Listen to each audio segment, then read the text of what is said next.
Tecnofeudalismo es una investigación en forma de ensayo del profesor en Economía Política de la Universidad de Ginebra, Cédric Durand, y de la Universidad de París.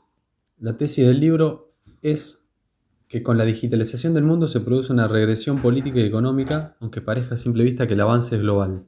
Se transforman la calidad de los procesos sociales y dan una nueva actualidad al antiguo feudalismo. La idea general del libro propone un análisis de cómo los algoritmos de programación, desde la década del 70 y potenciados en los 90, modificaron el tipo de vinculación económica entre las grandes empresas y los usuarios finales, es decir, los seres humanos. Cómo lo intangible tomó un valor inconmensurable y cómo Google, Facebook o Amazon, entre otras, son los nuevos reyes del mundo. Los activos digitales quedan en manos de unos pocos y de los grandes intereses, y los cambios sociales aún están por verse. En los primeros capítulos, el libro propone una puesta en contexto de la región californiana de San Francisco a mediados de la década de los 70, donde las principales pequeñas empresas fabricantes de componentes electrónicos se establecían allí, dando forma a lo que luego se conocerá como Silicon Valley. A lo largo de los años, principalmente en Estados Unidos, el desarrollo de electrónica para uso hogareño tendrá un auge con la llegada del protocolo de comunicación más famoso de la historia, Internet, y de allí, impulsado por campañas políticas y control de datos que masificarán las transacciones de información en todo el mundo. Citando el concepto de alienación del filósofo Karl Marx, Cédric Durand trae a colación las nuevas empresas globales, como Uber, Wolt o similares, que hacen creer con su algoritmo controlador y modificable que el trabajador final es libre del vínculo laboral. Cualquier tipo de relación económica, a pesar que se encuentre desarrollada por un código de programación, sigue generando dependencia. Según el autor, hay 5 paradojas de la nueva economía digital. La primera es el retorno de los monopolios, la segunda es la aporía de la empresa emergente. Una aporía es una paradoja o una dificultad lógica insuperable. A veces escrito como aporima, hace referencia a los razonamientos en los cuales surgen contradicciones o paradojas irresolubles. La tercera es el aumento de la dinámica competitiva. La siguiente es la tendencia histórica de la socialización. Sobre este punto, el autor dice que el trabajo y la utilización de los medios de producción tienen un carácter cada vez más colectivo. Con el despliegue de las máquinas, por ejemplo, en la época de la Revolución Industrial, la latitud individual en la organización del trabajo tiende a ser reducida. Al ser la actividad productiva cada vez menos aislada, adopta un carácter inmediatamente socializado en común. Por tanto, ahora es la propia naturaleza del instrumento de trabajo lo que impone como una necesidad técnica de carácter competitivo aumenta el proceso de trabajo. Por lo que el autor, según este punto, dice que el trabajo de cada uno moviliza cada vez más el trabajo de otros. Esto pasa con las nuevas aplicaciones laborales. Ya se trate de métodos aprendidos, de estándares a los que se adaptan o de los medios técnicos que se utilizan. Estas nuevas empresas de algoritmos digitales no se dedican solamente a un tipo de trabajo y una sociedad cultural, sino que son internacionales. Y el quinto punto de las paradojas que propone esta nueva economía digital es la tendencia por el control de datos aplicado a cualquier tipo de aplicación laboral. Se define el concepto de refeudalización de la esfera pública. Esto es, de cómo las empresas de software en la actualidad y los estados están vinculados con la obtención de datos de los usuarios de cada marca de los productos digitales. Por ejemplo, tenemos en el libro una mención a cómo Apple anunció en el verano de 2018 haber confiado a una filial del operador público China Telecom los datos de iCloud de sus usuarios basados en el país, inclusive sus emails y los SMS. Mientras que la economía valoriza el crecimiento, la eficacia, la elección y la libertad negativa, la política apela al interés público, a la ciudadanía igualitaria, a la legitimidad democrática y a la soberanía popular. Esto es lo que, según la cita del autor de Nancy Fraser, otro economista, se está empezando a romper con la conexión entre algoritmos, datos e información personal en la esfera pública. El autor menciona también el concepto de la competitividad económica y comercial que se llama de la dominación digital, según la titula del libro, de cómo de los años 90 Jeff Bezos con Amazon empezó vendiendo libros en una pequeña librería, luego de forma online cambió el comercio digital distribuyendo libros en todo Estados Unidos y ampliando luego el rubro a cualquier producto dentro de su país y al pasar los años a todo el mundo cualquier tipo de producto. Según el autor, el contexto hoy es el rey comercial, el contexto online, el contexto digital. Eso que parece una competencia leal termina siendo un monopolio, donde el campo de batalla hoy es el ciberespacio. Cada empresa se desespera con publicidad para atraer a los usuarios. Según el capítulo titulado Gobernabilidad algorítmica y capitalismo de la vigilancia, hay una cita de Jacques Derrida, el filósofo francés. Algún otro, espectral, nos mira, nos sentimos mirados por él, fuera de toda sincronía, antes incluso y más allá de toda mirada por nuestra parte, conforme a una anterioridad y a una disimetría absolutas, conforme a una desproporción absolutamente indominable. La anacronía dicta aquí la ley, el efecto visea, desde el que heredamos la ley es eso, el sentirnos vistos por una mirada con la que será siempre imposible cruzar la nuestra. Una cita de Jacques Derrida en este capítulo sobre la gobernabilidad algorítmica y capitalismo de la vigilancia, donde ese algún otro que menciona el autor, y cita también Derrida, es esto más grande que está manejando los hilos de la comercialización digital, que podría llegar a reconocerse como los algoritmos de programación. En ese capítulo, Cédric Durand hace un análisis sobre los Big Data, la nueva recolección de datos en las cuales se están creando carreras universitarias, trabajos en todo el mundo y desinformación. ¿Qué son los Big Data y cómo aplican? Los Big Data es toda la recolección de datos personales de cualquier tipo de información que uno proporciona a la red en cualquier aplicación de forma voluntaria. Los Big Data, según el autor, agregan informaciones que dependen de diferentes dominios, no necesariamente ligados antes unos a otros. Estos datos heterogéneos son tratados de manera agnóstica. Se hacen aparecer relaciones sin tratar de explicarlas. Estas propiedades de los Big Data alimentan una epistemología empirista ingenua, siendo la idea que este nuevo régimen de conocimiento procedería por pura inducción automática, ya que los datos entregarían la verdad sin pasar por el desvío de la teoría. Pero no es cierto. Los datos, por masivos que sean, dependen del campo de representación. Expresan un punto de vista necesariamente parcial y no producen sentido sino enlazados con un conocimiento previamente constituido.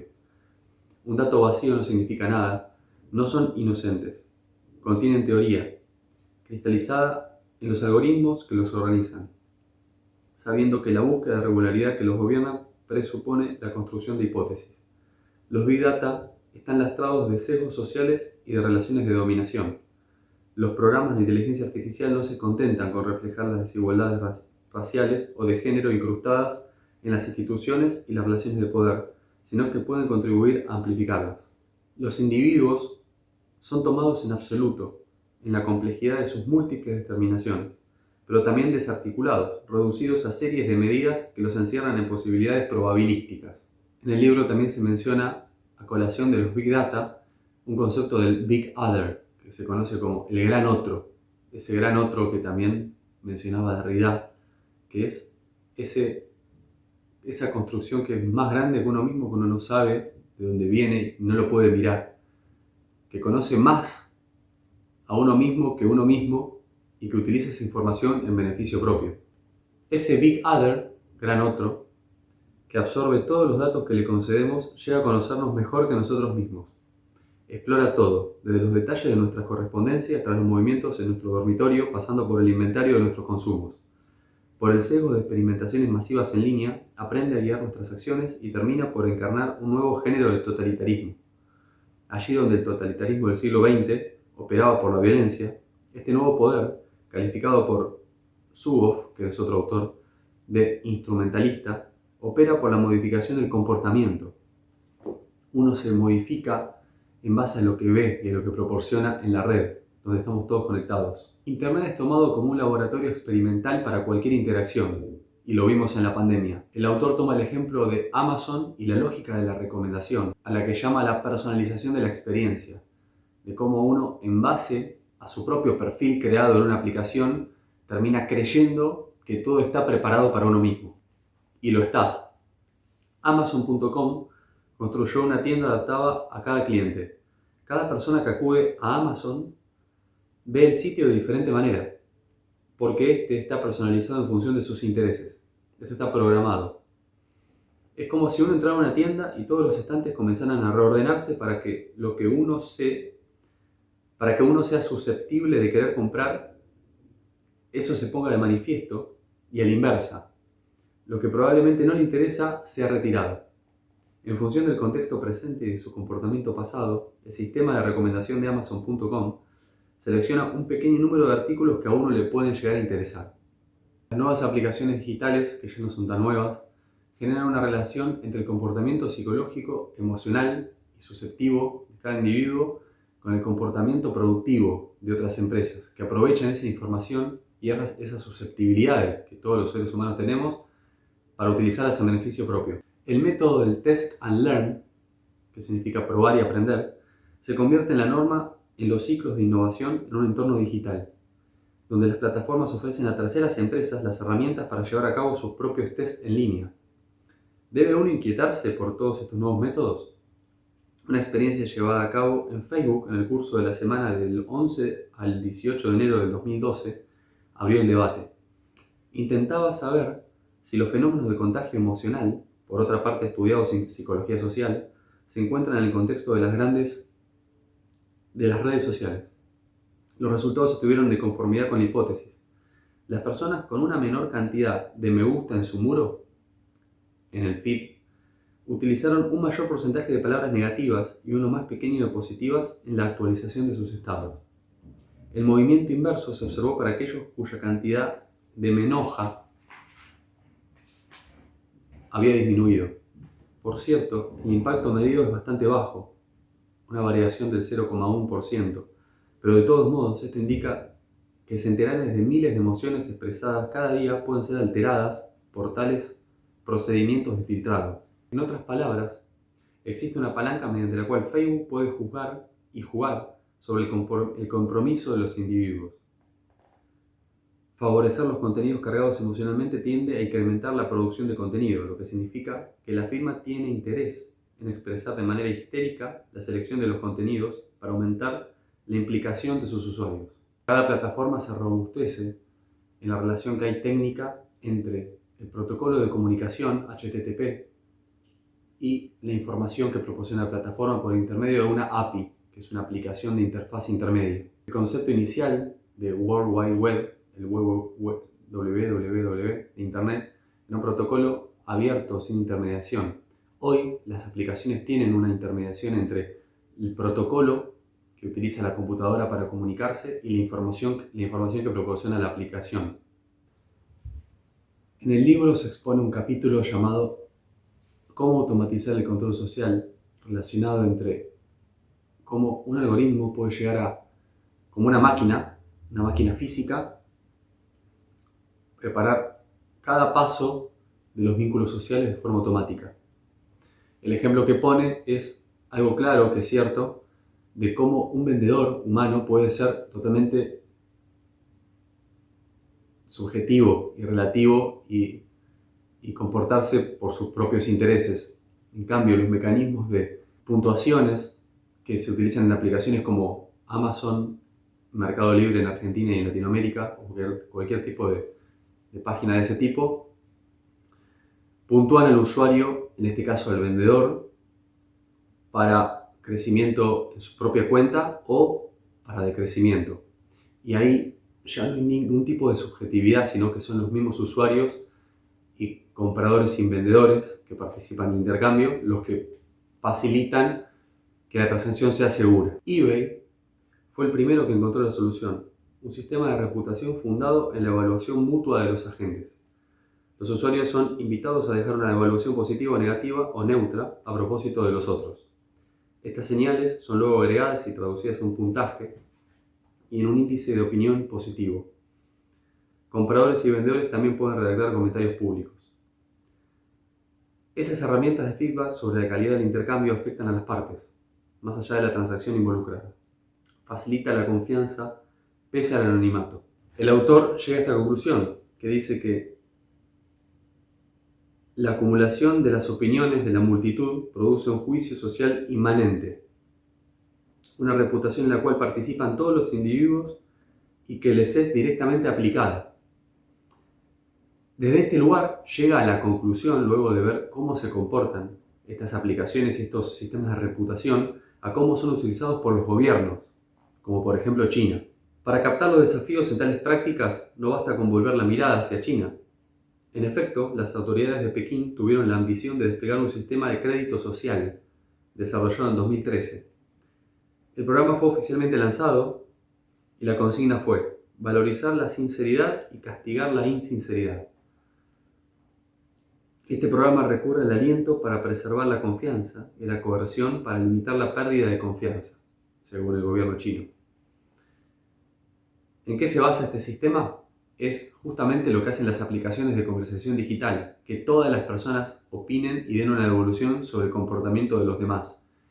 Y en base a ese resultado, en este caso el individuo puede acceder a préstamos bancarios, puede acceder a sistemas de crediticios, a distintos tipos de ofertas que el gobierno chino da para las personas que están dentro de ese sistema, que son todas las personas adultas. El capítulo que a mí más me gustó del libro es uno titulado Rentistas de lo Intangible, y desarrolla cómo se está perdiendo y se ha perdido en su gran mayoría el esfuerzo por el desarrollo laboral físico. Hoy, en el siglo XXI, cada vez más, según el autor, los seres humanos queremos tener un ingreso, un rédito por hacer poco esfuerzo, por quizás no hacer nada.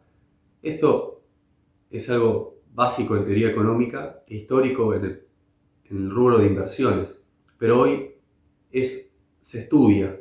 Hoy la gente se está preparando cada vez más para que con un algoritmo o un código o algo que está envuelto en lo digital deje un rédito día a día. Esto es algo histórico, según el autor. La ciencia, las artes, el capital intelectual de la humanidad es algo intangible, es algo vigente y que tiene mucho valor. Hoy los algoritmos hacen creer que todo capital debe ser sin poner el cuerpo. Esta diferenciación es también omnipresente en nuestra vida cotidiana, pero es tan trivial que generalmente no se le presta mucha atención.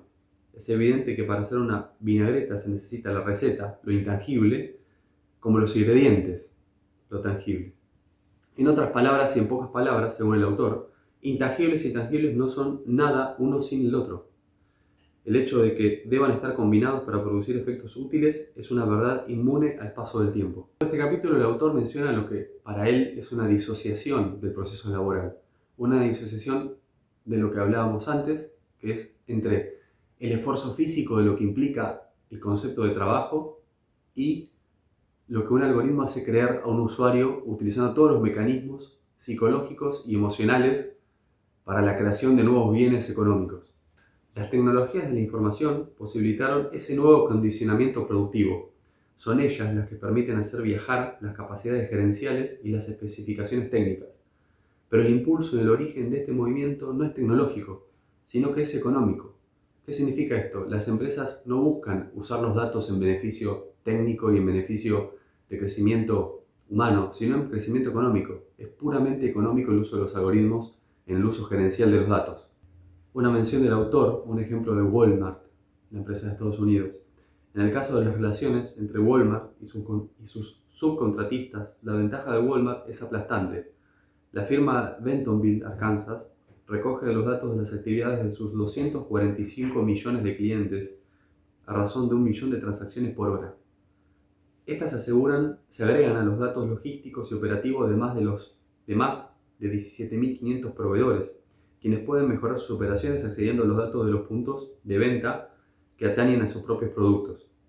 Pero la ventaja que obtiene a cambio Walmart es mucho más grande, puesto que la empresa tiene una visión sobre las operaciones de todos sus proveedores, planificación de producción, concepción, envasado y por supuesto informaciones de los clientes de sus proveedores. Ya en la parte final del libro, el autor hace una definición de lo que es el feudalismo y su hipótesis tecnofeudal. Para no hacer tan largo el video, no voy a definir todos los conceptos, voy a dar algunos puntos que me parecen importantes. Por supuesto, recomiendo la lectura del libro para dar todos los detalles e informaciones que tiene.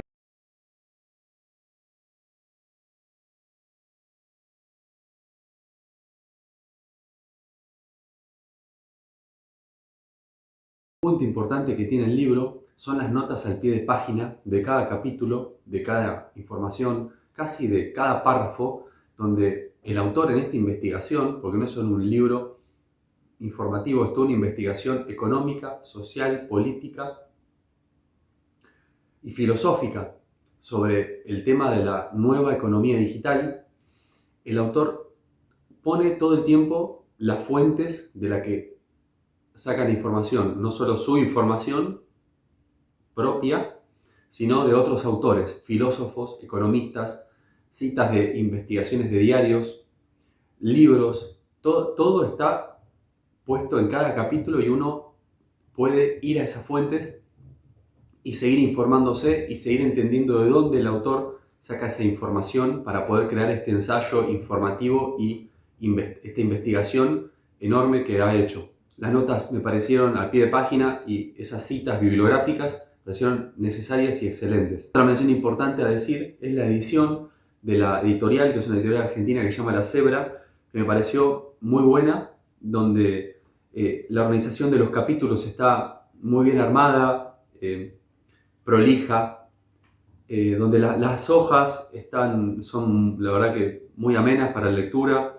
el formato del libro está bien editado, la traducción está traducido por Víctor Goldstein, hay que decirlo, está muy bien hecha, el original está en francés y la redacción en español está muy bien armado, bien estructurado. Las conexiones, la gramática para pasar del francés en español hace parecer que el autor lo ha escrito originalmente en español, así que me parece muy bueno. Y como opinión personal y conclusión de este video, tengo que decir que me parece un libro necesario para entender cómo estamos vinculándonos hoy con el comercio digital y con todos los medios laborales y de producción que nos entrelazan con algoritmos. Estamos todo el tiempo conectados y el libro lo que hace no es una crítica negativa, sino que es una información y una investigación donde ponen sobre la mesa objetivamente todas las visiones políticas, económicas, sociales a nivel histórico y presente para entender qué está sucediendo, qué nos pasa, cómo nos vinculamos, y con eso uno como lector tiene la información para tomar sus propias decisiones. Por eso me parece un libro, una investigación tremenda, donde creo una necesaria lectura más hoy, desde la adolescencia hasta la adultez, para entender a dónde se transforma este capitalismo que conocemos como capitalismo y hoy está teniendo un nombre y llevando a un concepto al futuro que no sabemos qué va a ser, y más luego de la pandemia, como los vínculos de la pandemia digitales y económicos se han potenciado. El libro fue escrito y editado en 2021, por lo que también es un libro post-pandémico que pudo ver y tiene esa base en sus cimientos de redacción, que vio cómo los algoritmos digitales de consumo se potenciaron en esa pandemia y cómo esas empresas crecieron. Todo eso es necesario entenderlo para llegar a la propia conclusión de cómo los vínculos laborales, desde el feudalismo, desde esa primera revolución industrial y el marxismo, con ese concepto de alienación del vínculo laboral, llegan a hoy a algo muy parecido a eso, pero con un potencial que no sabemos a dónde va a llegar, para entender el presente económico y político. Tecnofeudalismo de Cédric Durand me parece un libro necesario y una información que todos tenemos que tener.